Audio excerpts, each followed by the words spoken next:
Hey, hey Hi, Michael, this is Michael. can you hear us? Hey, Michael, Michael. Yeah.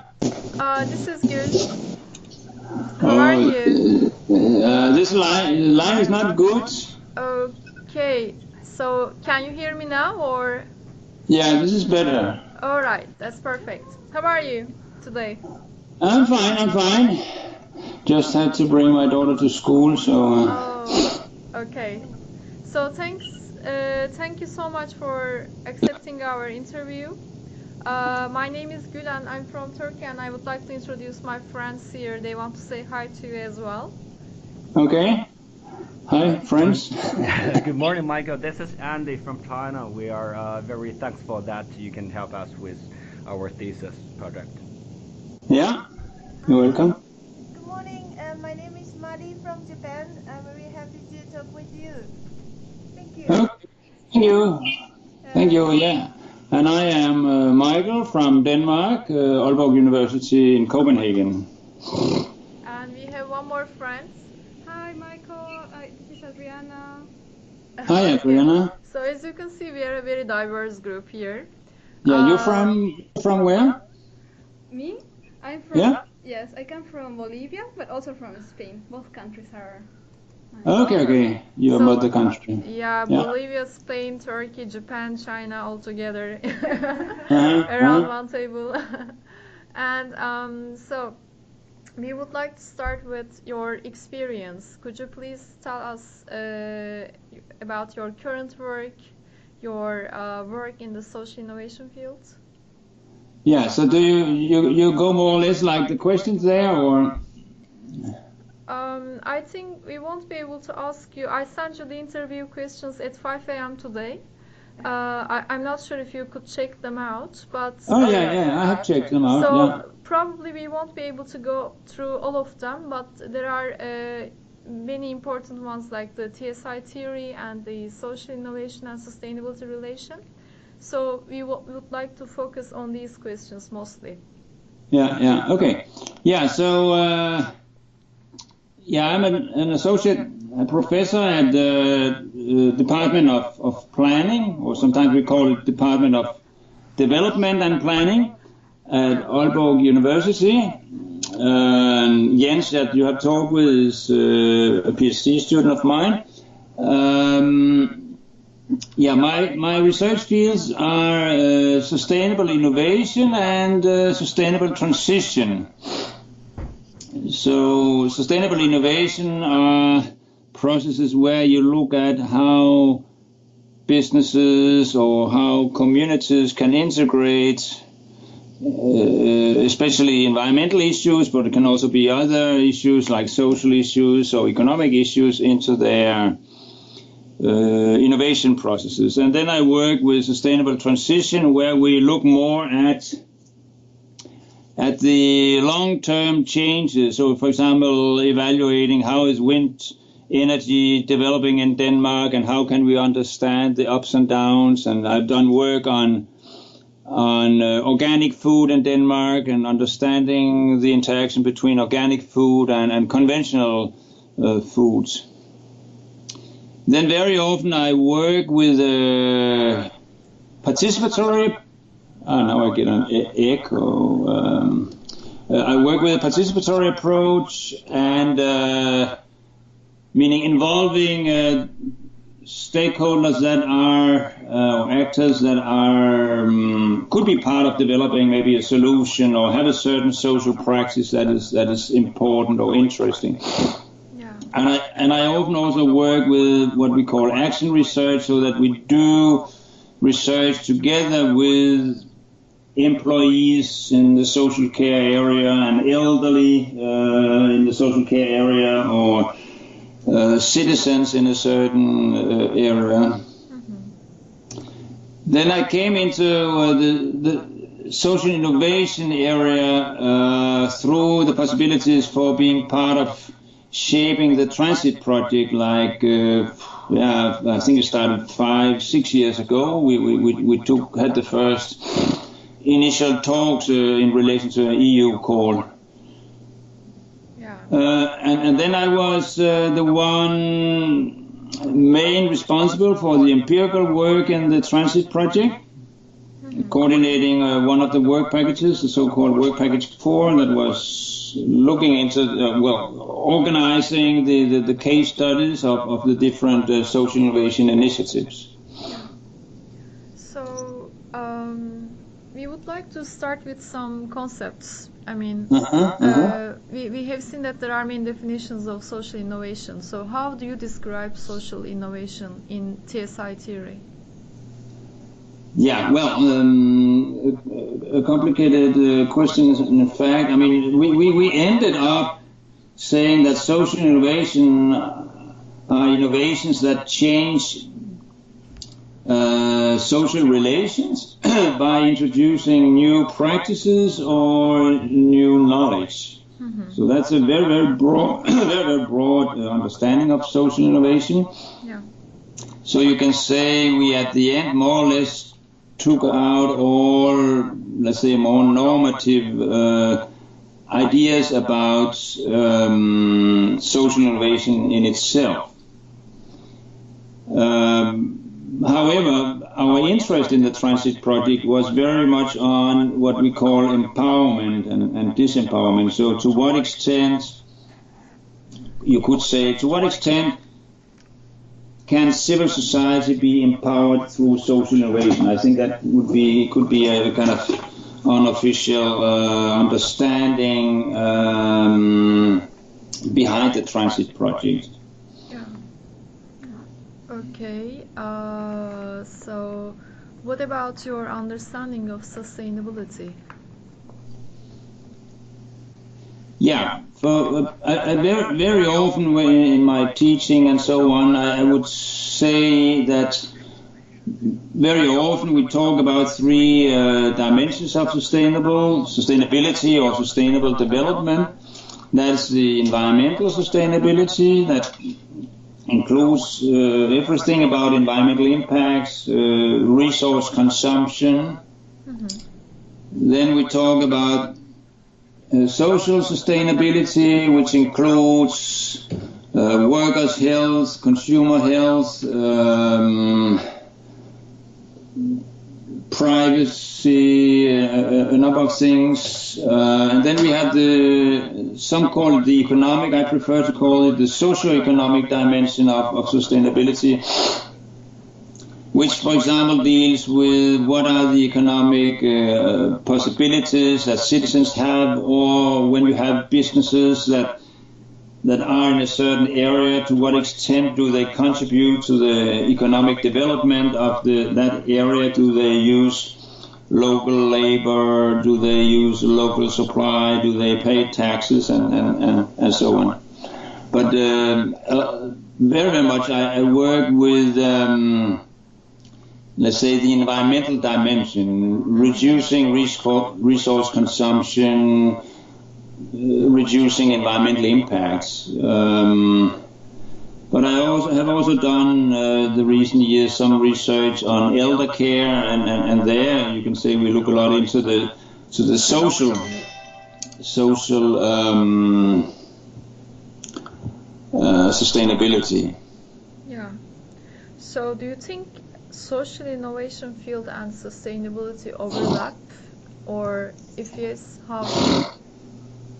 Yeah, you can say that I think where it could have a contribution is to say, well, how do we obtain sustainable development? And some people say, well, that is through wind turbines, biofuel, new types of batteries and so on, and where we could say, well, yeah, there are a number of technologies there we need, but we also need to organize ourselves in new ways, for example, through sharing economy, that we can, in a community, share different facilities, different products with each other, that we might work in also with new ways of not necessarily owning products, but leasing or renting or sharing with others. That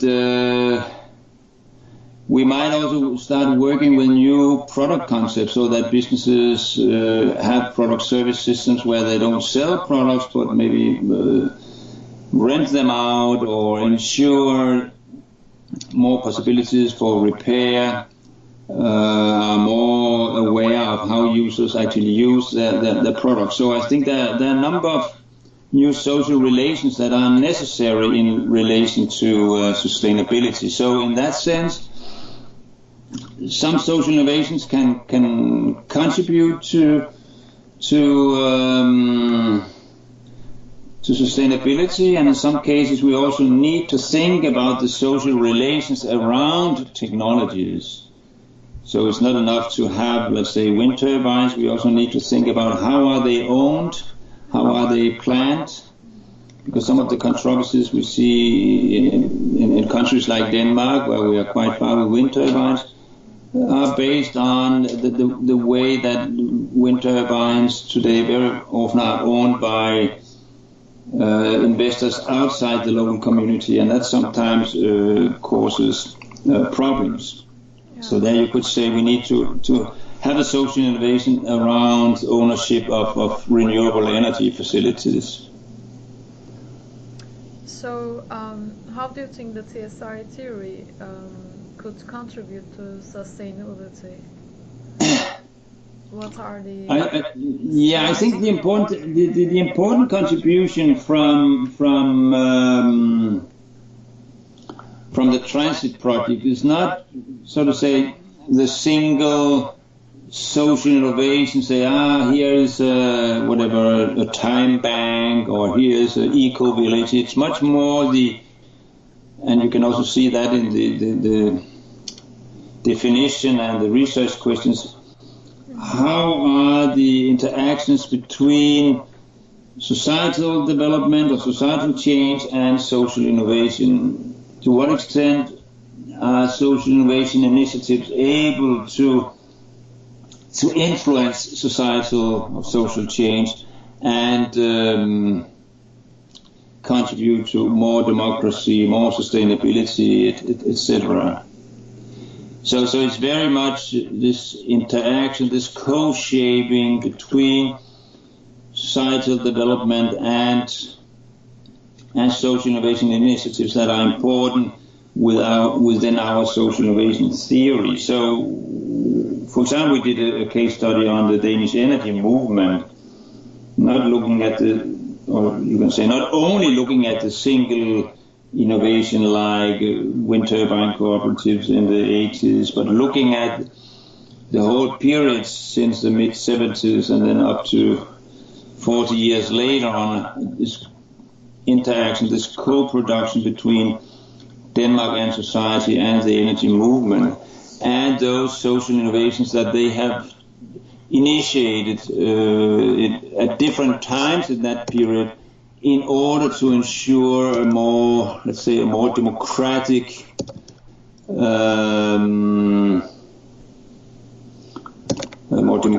development, so to say. Yeah. So my friends also have some questions to you. Mm-hmm. Hello, Michael. This is Andy, and a question.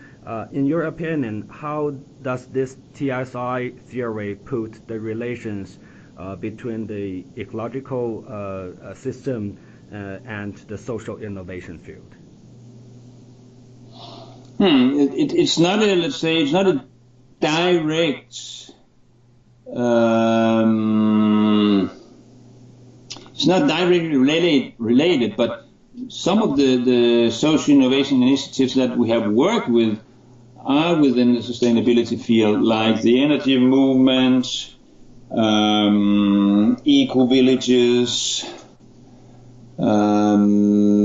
to some extent slow food, to some extent the seed movement. So there are a number of those social innovations that we have been looking at that that relates to sustainable development. I'm not sure whether I really answered your question, but Yes, I think your opinion is clear. Thank you. So there are many other social innovations that are not dealing with environmental aspects or sustainability aspects. But you could also turn it around and say, if you have a very broad understanding of sustainability, then you could say that if you include the social sustainability, the socio-economic sustainability, then you might say, well, maybe that broad understanding of sustainability is maybe what social innovations should focus on. That's where we have some challenges. So that's another way of if one wants to say, well, where can they contribute to each other, so to say, then one could take a broad understanding of sustainable development. And then I think social innovation is very relevant, and you could say that social innovation should focus on sustainability. That's to turn it really around and say, well, where is there a need for social innovation? What is important to be socially innovative around? Yeah. Well, I have two questions about what you said. So, in which extent can social innovation influence the system change towards sustainability? And the second one is, in which way civil society could be empowered to do this, and for which purpose? Yeah.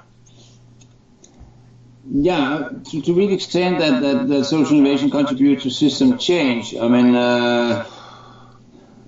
it will not, if you think like a social innovation, that thing like that just change society. That's not possible, because that's not the way society is working. So it's more a question about whether some social innovation initiatives have been able to, during a period, to really contribute to what you could call a system change. So I think, for example, if we look at Denmark, then the energy movement and their social innovations about energy cooperatives back in the 80s, for example, was very important in giving a contribution to increasing the importance of renewable energy, and not least wind power in Denmark, which then later on made a Labour government initiate a governmental initiative around increasing the wind turbine capacity, which then later on made the energy movement say, well, let's think about how Denmark could be 100% based on renewable energy, which then was able to shape some debates so that we today are really in another place than we were 30 years ago. So one should not think that it's just a question about finding that idea that really changed the world. It's a question about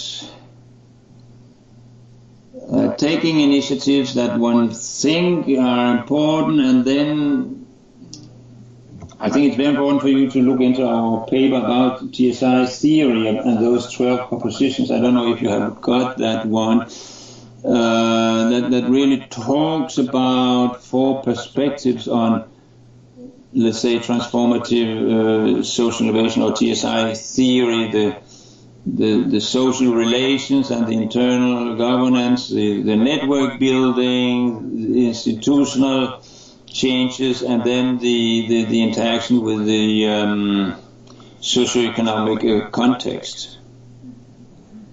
I don't know if you have got that paper. I think that is a very important paper in relation to understanding our theory. Let me see if I can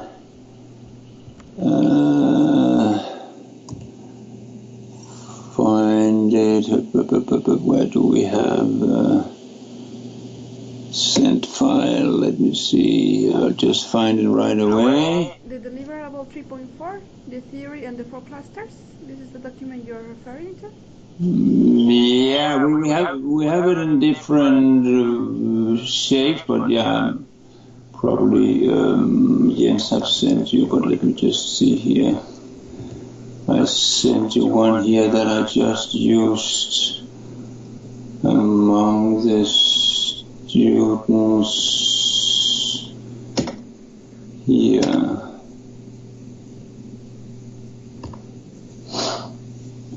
It's a so-called transit working paper. So maybe the one you have got, or otherwise this is. But it has more or less the 4 clusters, but then condensed into a smaller number of propositions, only 12 propositions. But it has each of those 4 perspectives are the same as the 4 clusters. So I would say this is very important to understand, let's say, 4 perspectives on if, why, and how social innovation initiatives can contribute to what you call system change. Yes, and about my second question, also about the empowerment of civil society. Yeah. Yeah, there are different ways. I mean,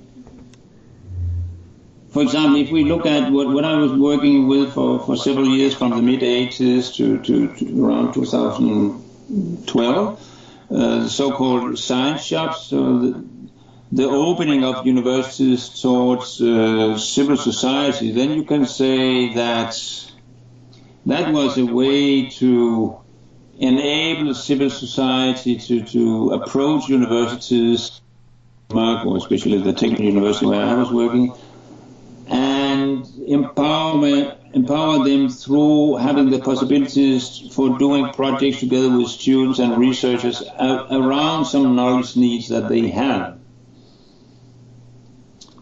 So that's one example. Then we have seen the participatory budgeting, another case that we have studied, developed in Brazil, in a specific city there, as a way of, let's say, making public economic decisions in that city in Brazil, Porto Alegre, more democratic, and then that has later on spread, but also being changed. But that was an example also of how civil society, to some extent, was empowered through social innovation. Then the seed movement, which is fighting for the right to exchange seeds and fighting against the agrochemical industry and their control of seeds and the genetic plant material, which has also been so through developing different type of events where citizens insist on exchanging seeds and thereby probably also ensuring that the genetic material keep having a variety or diversity. That is also a fight for a social innovation, or a fight for survival of a very old tradition of exchanging seeds. Then if you think about cooperative housing that developed I think actually developed in Europe between the 2 world wars as a way of not being dependent on private house owners and their expensive flat they rented out, and not having to own your own house. Then they developed the cooperative housing based on kind of either going together, joining some investments, a group of citizens, very often in Denmark at least connected with trade unions that wanted to secure their members a cheaper living facility. So I think that the whole cooperative housing movement is also an example of something that have empowered civil society through trying to ensure affordable housing for people, but something that has been under threat now and then. So it's not just you make that social innovation and then you are empowered. So I think there are within a number of different types of social innovation around in the world that you can think about how they have empowered civil society.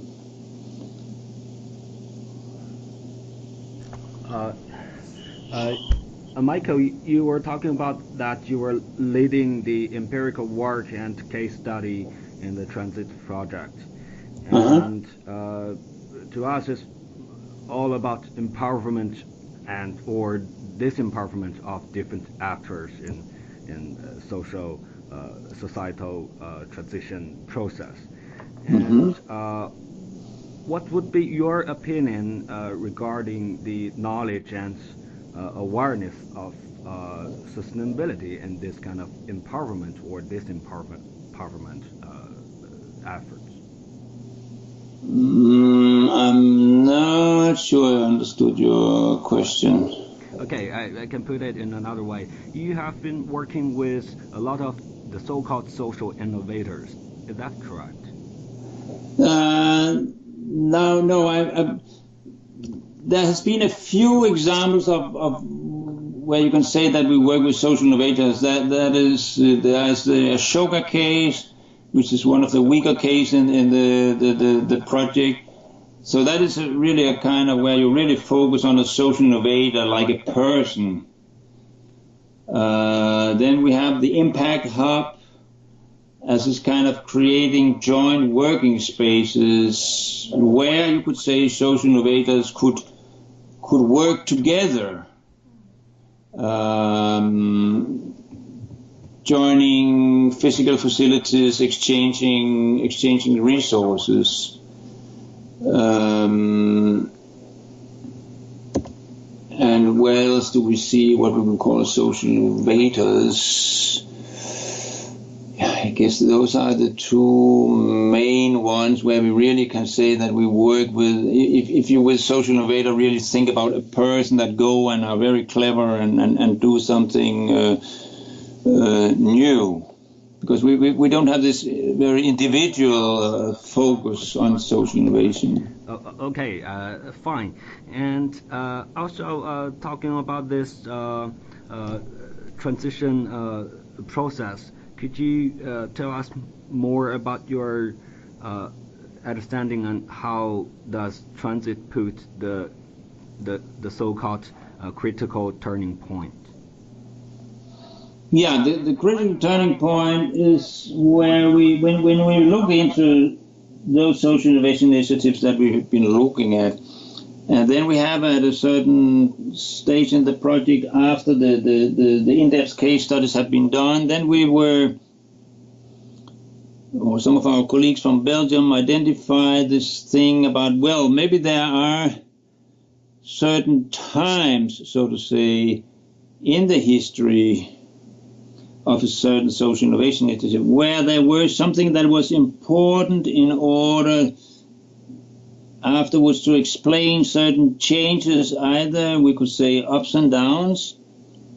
So for example, the fact that we at my science shop were able to get permanent, or we were able to get a cooperation with the local municipality about climate initiatives. Those were some critical turning points, and critical turning points can either be good or bad, so to say. Maybe you would say after here that was very important for us to get more influence, or this here was really where we lost influence.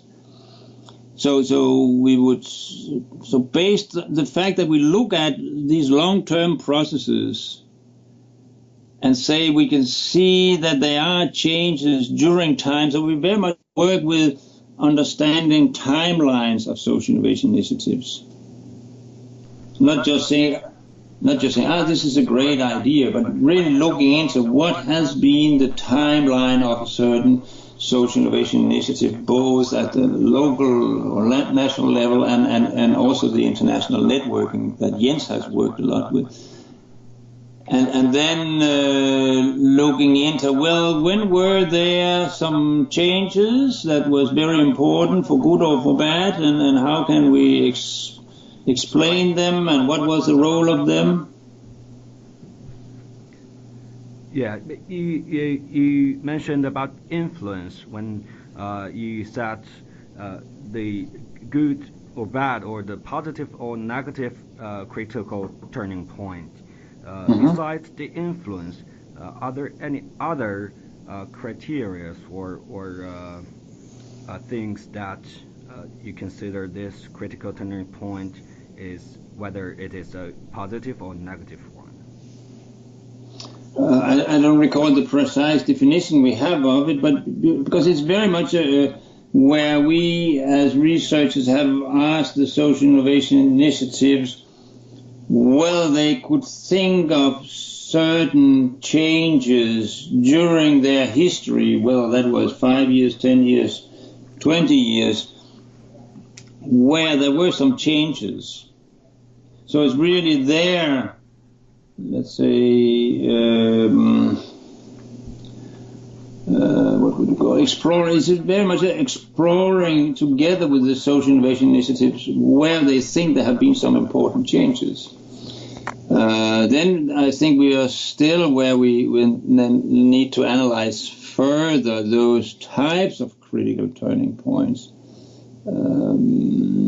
whether they were in terms of changes in internal governance or new ways of interacting with a dominant institution or whatever it was.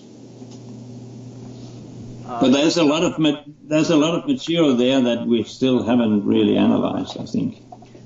Okay, Michael, we do understand that your work in transit was not very much focused on the two development, but do you have any comments or anything that you can share with us about the tools that transit developed? The truth or? Yeah, the tools. There are Training tools. the training tools. The training tools. Okay. Did he join in building a training tool or no? Nothing. Not really. I was part of trying one out. I think that's one where you see that you try to draw up a timeline and thinking about where to move from here. Yeah, we were trying that in a certain workshop. It didn't work very well. Then Jens and I have tried kind of I would say more or less self-composed training tool, where we tried in a group of science shops to try out the critical turning point as a kind of training tool. Say, well, if you think about your development of your initiative, write down some important changes, and then at the same time write down, again in a kind of a table, important changes in the social context. So I think we have developed, but not really fully fledged, a kind of training tool where you use where you work with social innovation initiatives around critical turning points and try to make them more reflective about their history and what could they then do in the future. How could they learn from their critical turning points?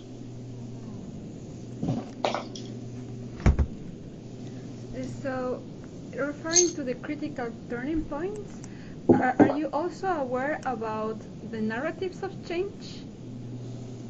Because Yeah. So you also included narratives of change within the workshop that you prepared for the No. No. I mean, yeah, I think that's another concept that one maybe should look more into. Some people in transit are very fond of narratives of change. it could probably be good in the sense that if you, as an initiative, reflect more about, well, how is it actually that we think change has been obtained and could be obtained in the future, and whether social innovation initiatives are or not reflexive about the narrative of change. I mean, you could say eco-villages, do they really think that, well, if just people would, all of us live in eco-villages, then the world would be a much better place to stay? Or you could say the energy movement, at least in Denmark, maybe they should think more about the narrative of change that is necessary for the moment to get around those crises we have around big wind turbines on land or on shore, so to say. I mean, and that could then maybe be. So you can say the narrative of change is a kind of, can be understood in several ways. Sometimes you can understand it like, okay, what is our own understanding of how we should obtain change? In other cases, narratives of change can also be what is, so to say, the story that we can try to use in society in order to develop support for our ideas.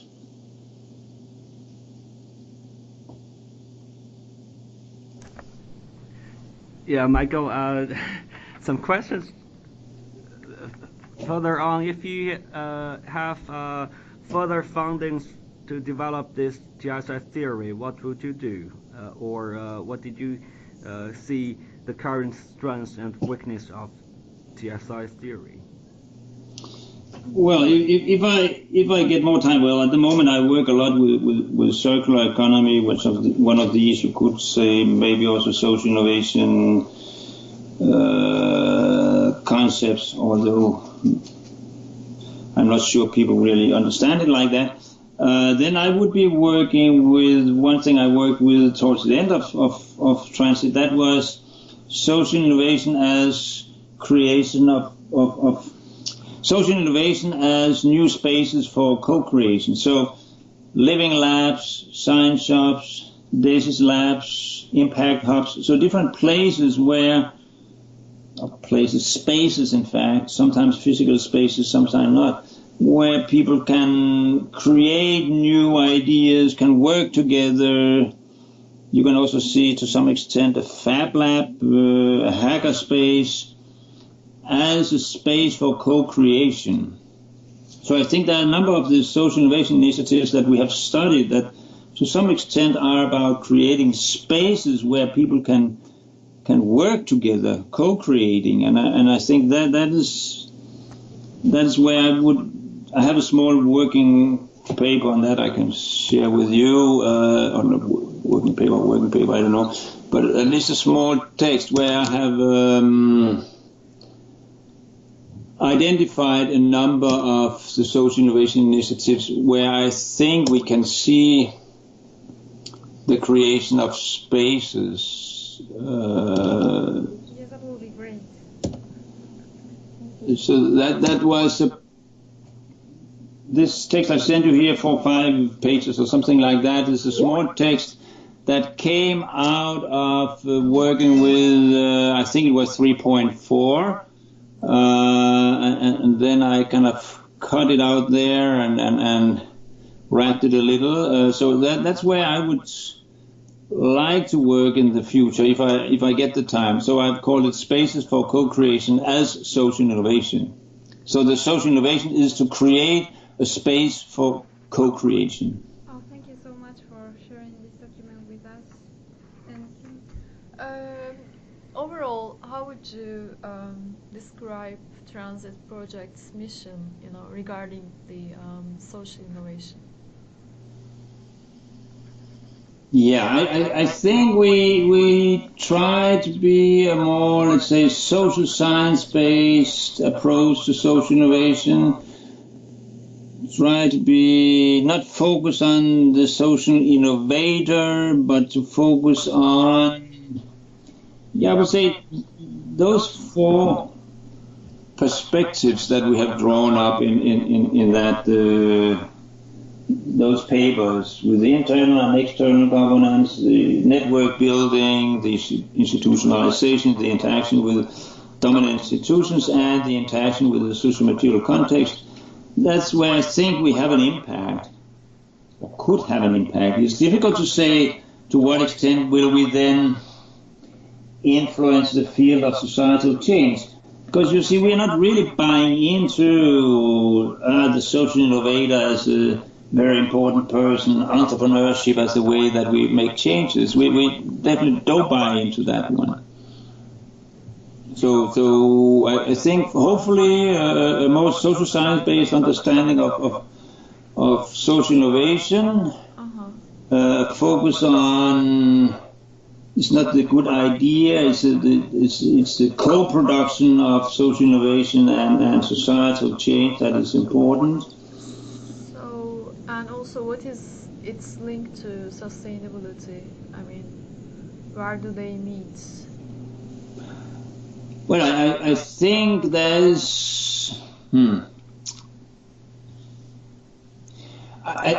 lot of what we did in relation to transition in transit was very much inspired by this field of sustainable transition. So you could say that the analysis that we, for example, did of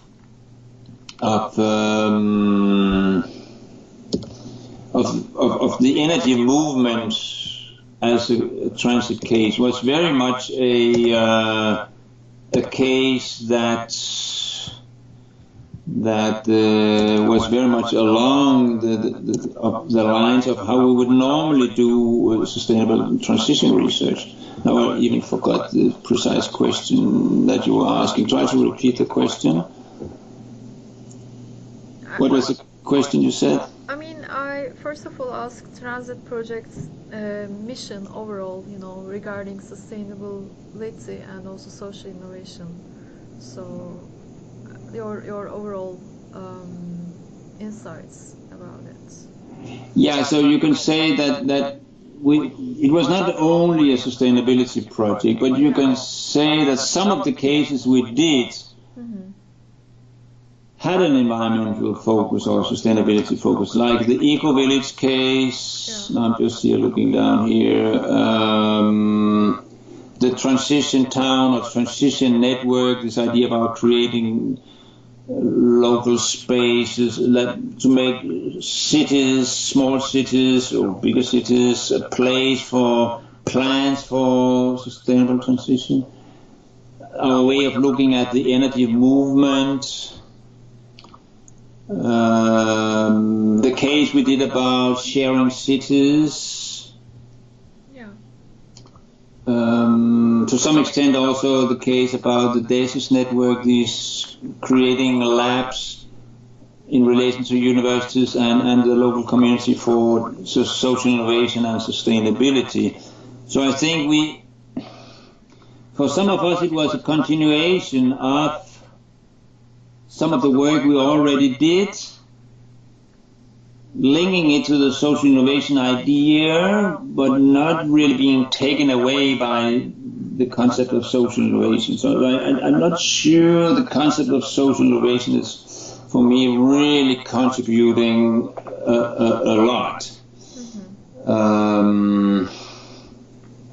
Sometimes you might say, well, it's important. I mean, depends on the discourse that you try to contribute to. So sometimes you might say, well, social innovation is important because it's not only the technical innovations that will do the job. So you can say it's not just a question about having very big wind turbines. We also need to think about how we plan them, how we own them, what are the social relations we have for ownership, for using the renewable energy. Yeah. Okay. Thank you. So Mary has another question too. Yes, I have two questions. One is like related to the empowerment of the civil society or like a people, social innovators. Is there any after the this transit project? Is there any follow-up project or activities to keep to like work on the social innovators to empower them?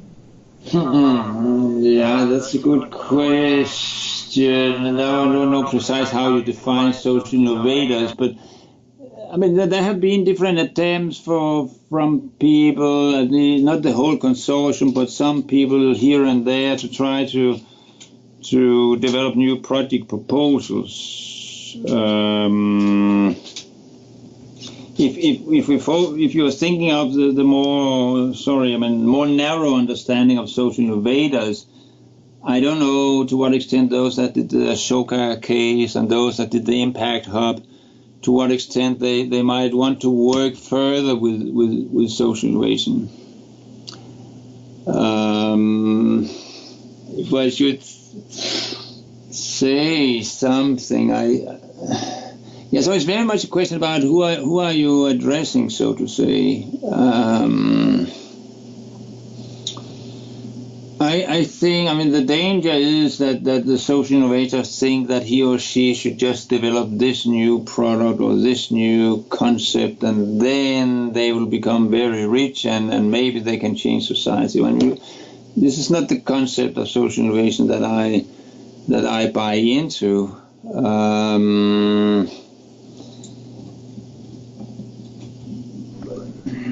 You could think, I mean, of course, if you think about social initiatives that are important and that could have a role in the future, you could say, well, what about all the local repair initiatives that we see around, like repair cafes, where local people might say, well, it's too bad that it's so difficult to get your products repaired in a cheap way. There, I think, in relation to the circular economy discourse and the sustainability discourse, one could say, well, this is a type of social initiative that really need to be strengthened. But I don't really see the social innovator like this hero that should just, let's say, will change society, because it's much more, let's say, political. That being said, I mean, I think they are interesting to some extent, without I know it a lot. I mean, there are some interesting initiatives around, for example, impact hubs, that people that create these joint working spaces in cities where different people that you could call social innovators can meet and exchange resources. But we haven't really in depth looked that much into the bigger impact from that. But this idea about creating these type of spaces where you locally can work together. Yeah, but if you're saying that this social innovation should be most focused on the governance part, like the institutions, government institutions. So who is going to start this change if not social innovators? And talking about but the question is, of course, who are the social innovators? Yeah. I mean, I was a social innovator myself in the mid-80s when I, working as a PhD student at a university, was part of creating the first Danish science shop. There I was a social innovator, not in order to develop my own private company or anything like that, but as a way of changing the way the university was working. Yeah, because and so I think to that extent, I mean, universities and educational institutions can be a very important place for creating spaces for social innovation. And second question is, we are planning to have a workshop using your training tools to the social innovators, so-called. And I think it's we are trying to get the participants, but it's not going well. So I mean, we are having difficulties in reaching some people, including the participants, also the theory writers and project managers, Julia Wittmeyer, Flor Avellino. I think Flor Avellino is on maternity leave. Yes. So is it possible for you to provide us with some contact names, or if you can put us through those names? I think that would be more effective. I think if you look into, I think then I mean, it depends on what you're thinking of. If you're thinking of that you should be able to get, for example, Julia Wittmeyer to come to Sweden to do a workshop, I think that it will not really be possible. Or what is your? Just we need to reach them. I mean, we have written them emails, Yeah. but we have got no responses yet. We understand that they I know. Yeah, Flor is on maternity leave.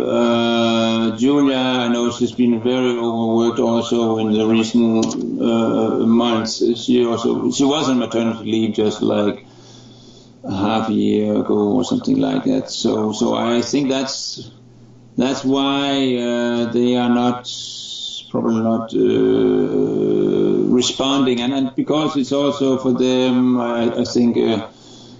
A tough time, so to say. I mean, working at this institute and trying to find new projects and so on. So I think try to write again. Maybe try to be specific about what questions you want to ask them. And then say, well, if they could share, let's say, 15 minutes with you, you would be very happy, or something like that. So something that made it a little easy for them to say yes. Yeah. So we understand the situation, but I mean, if you could just keep it in mind that we need more contacts, and if you could help us with that, we would be very grateful. And we are also I mean, so I mean, who could you talk to? I mean, there's a person like Bono Pell, that is a Dutch guy. Interviewed him. We interviewed Bono, James, and also who else? One of the participants of the workshop. So we are going to interview Rene Kemp. Okay, yeah. Yeah. So these are the names we could have reached. We could reach. I think you have been lucky. I mean, in the sense that you have really got. Well, not to say that we are the most important, but I mean, you have then got to a number of the persons that have been very active in the project and that have been really contributing to, for example, 3.4. If you have René, you have Bono, you have Jens and me. Well, there's this guy, Alex Hasseltine, in University of East Anglia. He was responsible for writing up 3.4. So you could try to write him an email to see if he is available for an interview. Otherwise, then it should be that you would say, well, we are definitely interested in those that did this or that case study, like seed movement or energy or impact hub or whatever you could think of. Yeah. Okay. We don't want to take more of your time. Thank you so much. I mean, thank you for interviewing us very early in the morning. We really appreciate that, and it's very important for our study. So one last question is if we can contact you again in case if there is a need via email. Sure, you can do that. Yeah, you're very welcome, and I mean, the more we can do it, like I don't know, a discussion on telephone or Skype is good, because what I might spend an hour writing down things that need to be understood, and then it's much easier to have a dialogue, so to say. Thank you so much. But you said you will be doing a local workshop, trying to work in Sweden, or where you will do that? In Blekinge? In Karlskrona. Okay. In our city, yeah. So you have you are able to reach people there, or? We're trying to reach the people, but Karlskrona is very kind of small city, so now you're and really struggling to do that. But we are trying to gather the people as a participants in the local workshop. Yeah. So who are you approaching? So we have an event. We are organizing Art of Hosting here. We are a part of the thesis team. We are also part of Art of Hosting. I'm sure you may be aware of the Art of Hosting community, right? No, I don't think so. It's a training about participatory processes. Using the chaotic path, and people like Toke Møller, that is from Denmark, is the initiator of this community. Could you send me a link or write the name, or that'd be great. Yes, of course. And we were thinking, because this Art of Hosting training, we were aiming for change makers.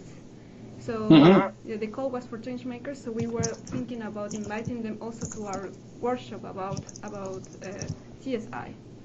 Yeah. Okay. Yeah, but we can send you information about this very powerful training. Yes. Yeah. But maybe it can be a question about it. You can find out there are certain needs for, let's see, new social relations, or maybe creation of new spaces. In Karlskrona, for example. How is the relation between the university college and the local community?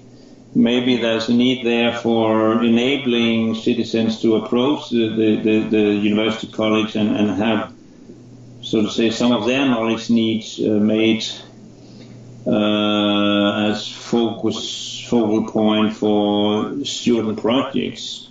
That would then be a social innovation in itself, to create some kind of a science shop or living lab or DESIS lab or whatever you would call it.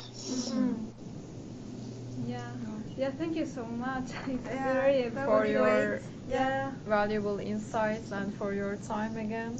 Yes, and I would like that this conversation, even though that it's been short, it's been very inspiring. Okay. Yeah, thank you. Thank you so much. Thank you so much, and just drop me a line about this chaotic thing, and then good luck. Thank you. Thank you so much. Have a great day. Thank you. Bye. Bye. Let's rush. Now we are rushing. Someone sent him the Art of Hosting things, and keep this